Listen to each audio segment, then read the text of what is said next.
याद रखिएगा, उनके सपनों के बीच कोई आएगा, पहाड़ आए, दरिया आए या चट्टान आए, छात्र टकराएंगे महोदय।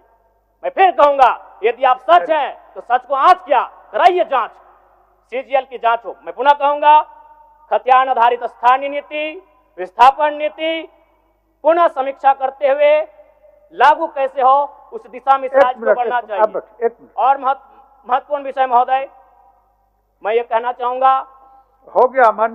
सीजीएल का मामला अभी भी गर्म है। यदि सरकार को लग रहा है वो सच्चे हैं, तो सांच को आंच क्या करा लीजिए जांच, सांच को आंच क्या करा लीजिए जांच। और अब कब तक बहाना दीजिएगा कि ये विपक्ष की साजिश है? विपक्ष के सारे पे छात्र सड़कों पे नहीं है, सपने टूट रहे हैं, सपने नेशनल नाबूद हो रहे हैं, इसीलिए छात्र सड़कों पर है। और याद रखिएगा, उनके सपनों के बीच कोई आएगा, पहाड़ आए, दरिया आए या चट्टान आए, छात्र टकराएंगे महोदय। मैं फिर कहूंगा, यदि आप सच हैं तो सच को आंच किया कराइए जांच, सीजीएल की जांच हो। मैं पुनः कहूंगा, खतियान आधारित स्थानीय नीति, विस्थापन नीति पुनः समीक्षा करते हुए लागू कैसे हो, उस दिशा में राज्य को बढ़ना चाहिए। और महत्वपूर्ण विषय महोदय, मैं ये कहना चाहूंगा, हो गया मन। 1000 रुपया सम्मान की कसौटी नहीं होगा। सम्मान तभी होता है जब समानता से आता है, समानता है तभी सम्मान है। अगर समानता नहीं है महोदय, तो किस सम्मान की आप बात करते हैं महोदय? मैं पुनः कहना चाहूंगा महोदय, 30 सेकंड 45 सेकंड का समय चाहूंगा। आदरणीय परम श्रद्धेय माननीय सदस्य जयराम कुमार महतो जी। धन्यवाद अध्यक्ष महोदय। आदरणीय मुख्यमंत्री को दोबारा बहुमत से चुनकर आने के लिए भी धन्यवाद।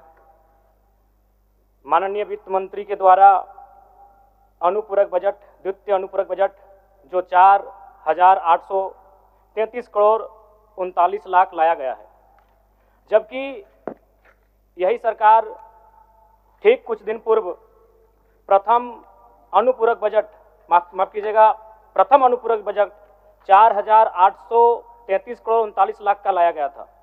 और आज पुनः द्वितीय अनुपूरक बजट जो कि 11,697 करोड़ 45 लाख की राशि लेकर आए हैं। तो महोदय, जब पूर्व में हमारे पास जो निर्धारित राशि होती है और उन राशि को अगर हम खर्च नहीं कर पाते हैं, तो फिर ऐसे बजट का एक दिशा का होना और राज्य की दिशा का अलग होना, कहीं ना कहीं चरितार्थ को हम लोग उदाहरण के रूप में प्रस्तुत करते हैं।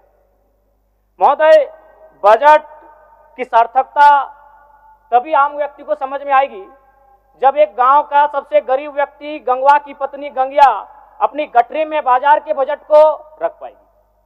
आज तमाम माननीयों ने, हमने भी सोचा था कि पक्ष की तरफ से विषय को रखा जाएगा, विपक्ष वाले तर्क को प्रस्तुत करेंगे और इसी बीच मैं एक नया नवेला युवा सीखने का कार्य करूंगा।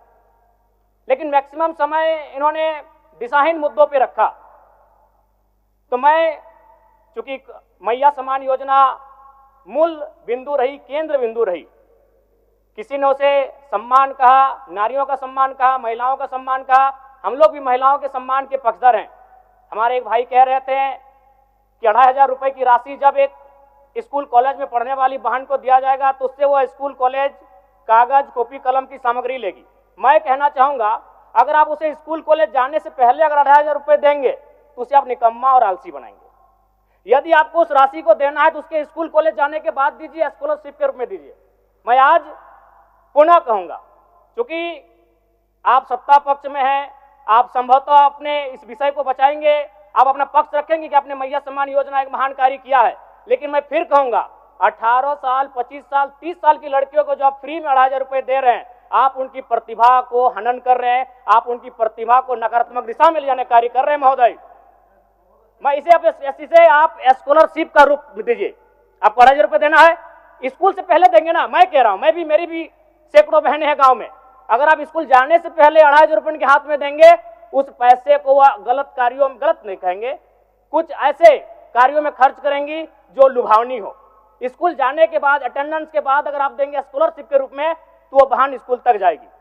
दूसरा सवाल और एक महत्वपूर्ण विषय महोदय। एक मिनट माननीय सदस्यगण, सभा की सहमति हो तो सदन की कार्रवाई समाप्त होने तक समय बढ़ाई जाए। बोलिए, अब समाप्त करिए, बोलिए। महोदय, यदि वास्तव में मैया सम्मान की राशि 2500 रुपये सम्मान है, तो मैं चाहूंगा हम लोग एक सार्थक दिशा में बढ़िया महोदय। आज जितने भी माननीय हैं उनको बस की सुविधा दी जाए, जितने भी माननीय हैं अपने घर से ट्रेन की सुविधा से सदन आए, जितने भी माननीय हैं वो अपना टीए भत्ता का त्याग करे, जितने भी माननीय हैं यह जांच हो कि उनके बच्चे सरकारी स्कूल में पढ़ते हैं या गैर सरकारी स्कूल में पढ़ते हैं, निजी स्कूल में पढ़ते हैं, इस विषय का भी जांच हो। अगर उसमें अगर कसौटी में उतरते हैं, हम कहेंगे ये मैया सम्मान योजना है, और नहीं तो इसे केवल और केवल जिस सपने के साथ ये राज्य अलग हुआ था वो सपना कहीं ना कहीं अधूरा होगा महोदय।